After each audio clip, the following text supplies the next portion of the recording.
do you want me to take your money and not feel it and do a shitty job? I don't do a good job if I don't like the project. You're an incredible publicist. Thank you. Because you don't have to necessarily have to care about whether the artist is crushing it or whether the artist has got amazing status doing arenas. Like you just said, you like had a visceral reaction, and that's enough for you to work with an artist. Where does that come from? Passion, man. Yeah. Yeah, I'm really passionate. So I have this little reputation in the industry now. Do you? Yeah. Well, I mean, you Yes, know, yes. there's people who think very different things about me. Right. But even some of my own friends who are colleagues, they're just like, every time I bring you a client, you say no, you know? And How come? I say, because I don't feel it. Yeah. And I'm in a position right now, thankfully, that I don't have to take clients just to pay the bills. I take clients because I love what they do. And I chased you guys for a year. I don't know if you remember, but I found you guys' contact through like someone who worked with Beyonce's team, and then they knew you. And I came at you through like different ways. And I tried to get on Jesse's project for a year until one day my friend In my Rudy, mind, we met and was like, yeah, she's the shit. because Let's go. somebody who worked at Island, which was Rudy, right? He brought me in. Okay. But I emailed you guys and I was like, I would love to do her Latin press. Like, I tried to work with you guys for a year before that. Right. So when they called me and they're like, do you know who Jessie Reyes is? And I'm like, shut the fuck up. I'm like, do I know who Jessie? I have a tattoo of that woman. Yeah, I'm like, her what do you lyrics. mean? I have her lyrics tattooed on me. So it was like crazy. But yeah, like going back to what I was saying, a lot of people call me and they hit me up, and I just, for me, if I don't love it and if my team doesn't love it, it's very democratic at Guerrera. If we're not feeling it, just don't do it. And so I tell people, look, thank me, right? Because it's like, do you want me to take your money and not feel it and do a shitty job? I don't do a good job if I don't like the project. You know? Just don't. One thing that I say to artists all the time, to be honest, because they'll ask me, and early on in their career, they'll ask me, not so much anymore, but before it used to be like, I feel like I need a publicist. I'm like, I don't think you do, to be honest with you.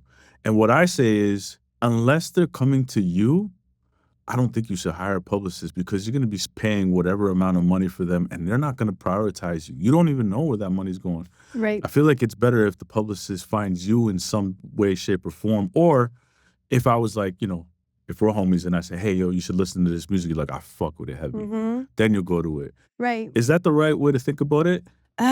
Yes and no. Okay. So here's the thing. In the industry, most artists who have a budget and most artists who have some sort of like label deal or distro or marketing deal or whatever, they already have a publicist. So I don't really go and look, because most of the people most of the artists who I like in the industry already have a publicist, and I don't poach. So I let people just come to me. Sometimes if I know that that person's looking for a publicist and I like them, I'll put a bid in, I'll send a proposal. But I think having a publicist is about timing, right? I think, for instance, like I have a couple projects right now who I love and I think they're super talented, but they're stagnant. Like nothing's happening with them, right? And so I only can carry you up until a certain point. What do you mean? So like they're not touring. Okay. They don't have any major collabs. They don't have like a strategy. They haven't broken in any market. So for me, it's like, okay, I've taken you as far as I can go, you know? So I think a lot of times, it's really hard to develop an artist. For example, every Friday, you know, you have the new Music Friday roundup. Yeah. This week, Karol G dropped like I heard 5 that. songs of the album. Singing in English. Yeah. So there's all these huge artists you're competing with for the same spots. Yeah. And so if you're not having like a moment, or you're not buzzing, or there's like something, you know, that's special about you, it's going to be really hard to get those placements. So I think instead of investing in a publicist, I think you should just like wait. And for me, it's about timing. So what's the role then of a publicist in 2025 versus what it was in say 2015 or 2010? I think our role is the same. I think the way that we storytell is different, Okay. right? Because now there's a lot more avenues. So the way you tell an artist's story on TikTok is very different than how you do it in editorial, Mhm. right? Or, if you go on a podcast, it's very different, what you're pitching for in a podcast. Like there's podcasts that you can talk about something that's deeply personal or relationships or something that has to do with the music business. Like, Yeah. so I think you have to find different angles for different types of platforms and different types of media. Mhm. I think before social media, because I worked in PR during the Stone Ages, really, it was like the Stone Age. So it was just very Way different. way different. And it was like the same thing, right? It was just like there wasn't a lot of creativity Yeah. because the formats they were just the same. It's like a radio interview, something for print and TV, Right. right? And And it just so, depended on the level of like what the print was, yeah, television, yeah. but it's like you're doing the same interview, and there's not like, oh, we're gonna do 10 questions, Right. like Yeah. 10 rapid fire questions, or we're gonna do this content, or we're gonna do this with this influencer. So it was just like it was just the same thing. All right, folks. I hope you're enjoying this convo. There is a ton of value that you can extract from it. And speaking of which, if you're an artist or manager watching this and you want to get more in depth strategies regarding your career, then my one on one consultations could be for you. These are fully personalized, just you and me tackling whatever you need in your career.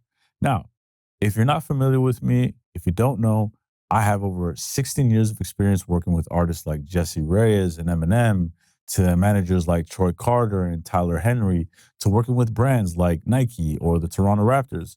I have deep knowledge in many areas of the music business that can help you map out your next moves. Whether that's helping with your personal brand or creating a marketing plan or building out your content strategies that actually provides results, or simply navigating the music industry to whatever is most relevant to where you're at, I want to help. You can now book a one on one consultation session for a fee with me through my Calendly. You can find the link in the description below. Now let's get back to the pod. So, I know this is a very general question, but again, it's just, a lot of the audience that I think watches this are people who just trying to understand it, trying to get into the business. Right. I feel like I know what the answer is, but I'm going to ask you anyways. What does good PR look like in 2025?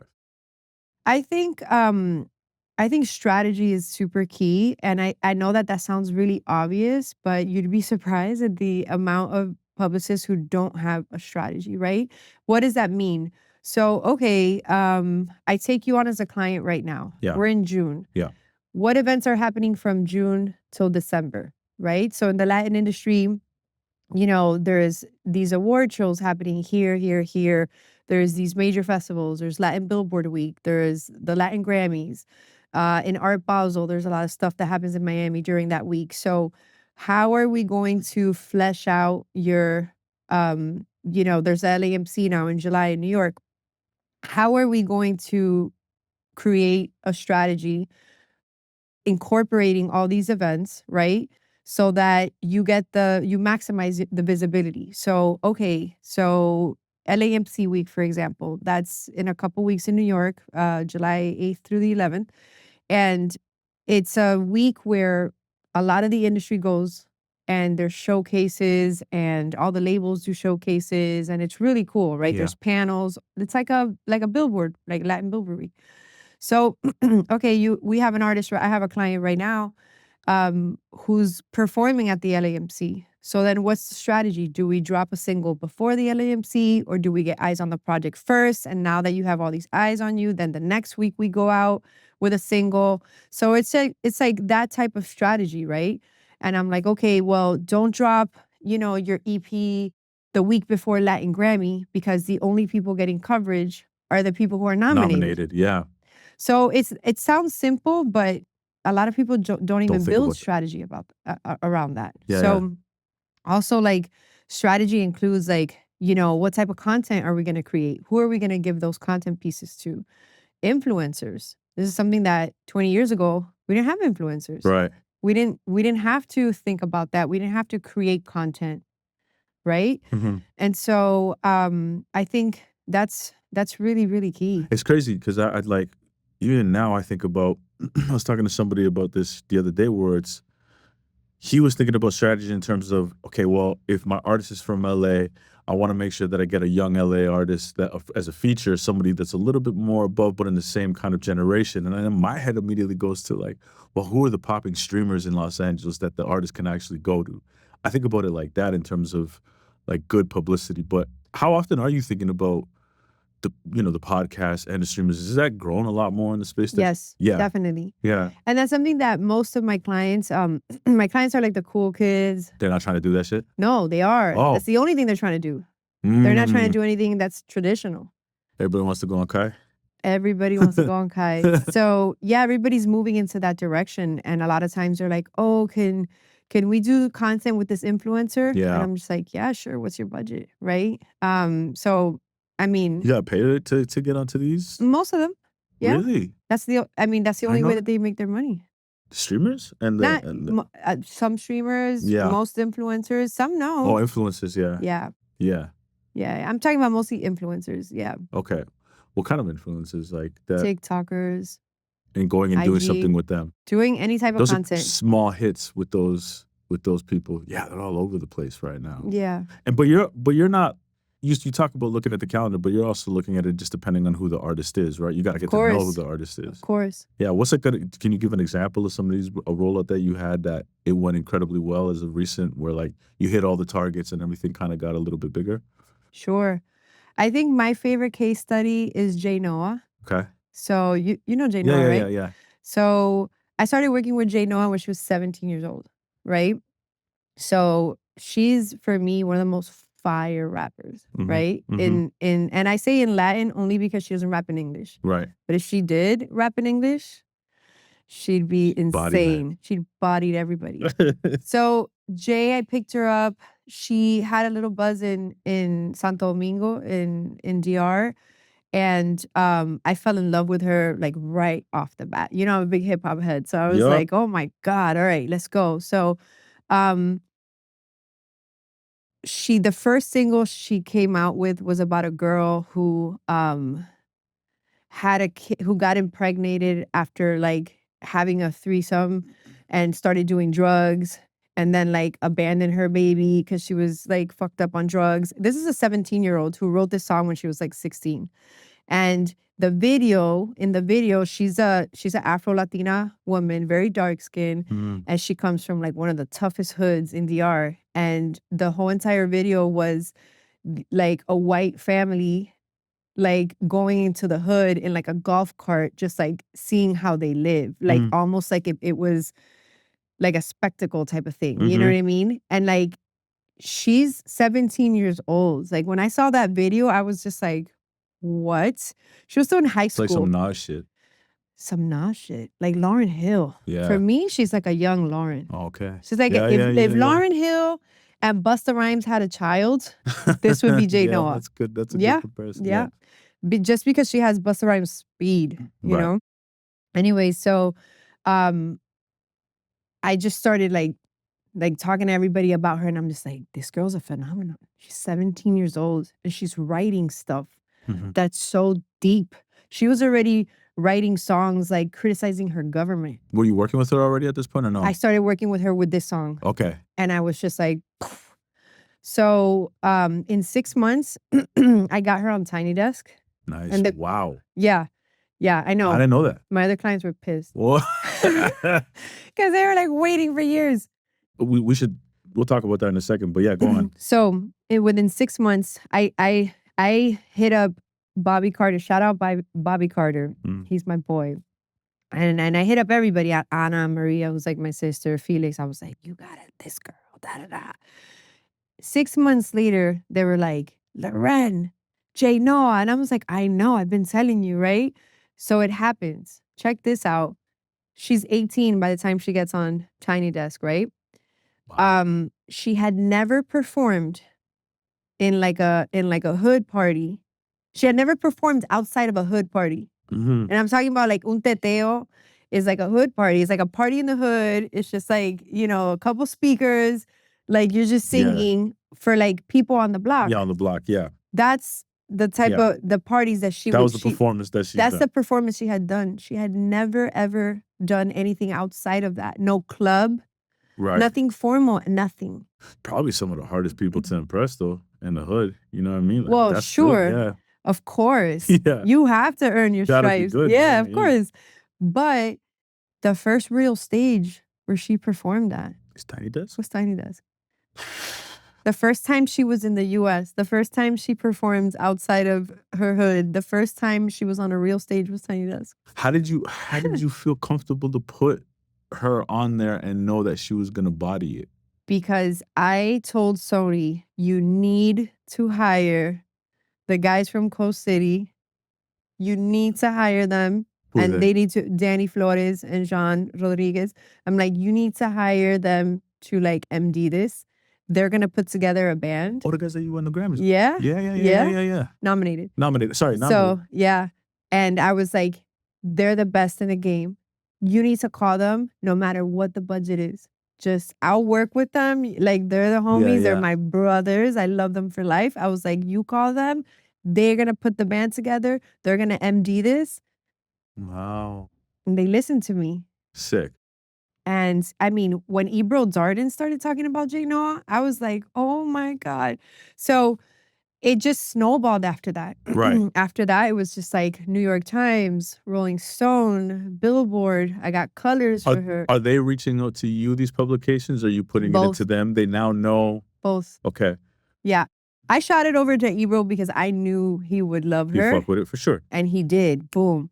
And then it was like on the radar, colors. Like I got her everything. Sick. Everything. And Sony at one point was like, well, I mean, I'm scared because you've gotten her everything. Like, what's next? And Right. I'm like, hey, there's a lot left. There's covers, there's Fashion Week, there's all these things, right? Yeah.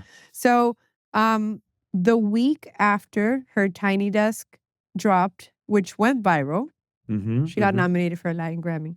Wow. Yeah. Crushed it.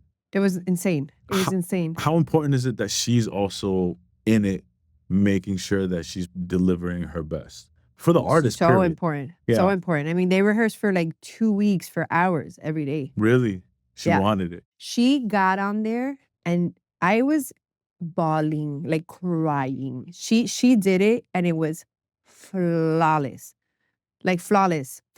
I was just so impressed with her. I just, it's really, really, really rare to see like an 18-year-old kid with that much confidence. She just got in there. Everyone was like looking at me like, where did she come from? Where'd she come from? What is this phenomenon? Because it's so new. Because she was so new. And she wasn't nervous, you know. She just killed it. Like it was just like there's no other path for this young girl except this. All right, folks. I hope you're enjoying this convo. There is a ton of value that you can extract from it. And speaking of which, if you're an artist or manager watching this and you want to get more in-depth strategies regarding your career, then my one-on-one consultations could be for you. These are fully personalized, just you and me tackling whatever you need in your career. Now, if you're not familiar with me, if you don't know, I have over 16 years of experience working with artists like Jesse Reyes and Eminem, to managers like Troy Carter and Tyler Henry, to working with brands like Nike or the Toronto Raptors. I have deep knowledge in many areas of the music business that can help you map out your next moves. Whether that's helping with your personal brand or creating a marketing plan or building out your content strategies that actually provides results, or simply navigating the music industry to whatever is most relevant to where you're at, I want to help. You can now book a one-on-one consultation session for a fee with me through my Calendly. You can find the link in the description below. Now let's get back to the pod. And now, so when you get the Tiny Desk, are you sitting there talking to her and her manager, and are you saying, these are the things that we should be going after this, if this goes how it should go? Yeah, of course. You always have an idea of like what you want to do. Yeah. There is never a guarantee that a Tiny Desk is going to change your career. Totally. But it has for a handful of my clients. Okay, so Yeah. tell me, how does the whole Tiny Desk thing work? If somebody wants to get on Tiny Desk, how does that happen? Basically, you pitch to the producers of the show, Yep. and if they like it, they like it. There's no science behind it. No. There's no favoritism. Everyone thinks I have, like, stocks Well, in, that's like what I was gonna say, like NPR. yeah, yeah, yeah. It's not. I just have really good No, but artists. if you're but I mean, like, okay, Loren, if you're going in and be like, "Yo, trust me, you need to" But you gotta earn that trust. Right. 'Cause I got good taste. Right. Yeah, yeah. I But mean, I do. I work with really fly fucking artists. but this is the thing though, right? So when you're saying some of your artists they got pissed off, like, jokingly, I'm sure they're not, you know what I mean? But, like, It's not pissed, but it's I know, it's like, just like, what how? how did she get before me? Right. And I'm over here, like, selling, like, auditoriums and, like, arenas, and I'm just like, it's not about that. So what is it about in that situation when So something like that happens? I can't answer for them because they It's their like what they decision at like. the end of the day. It's their decision. Right.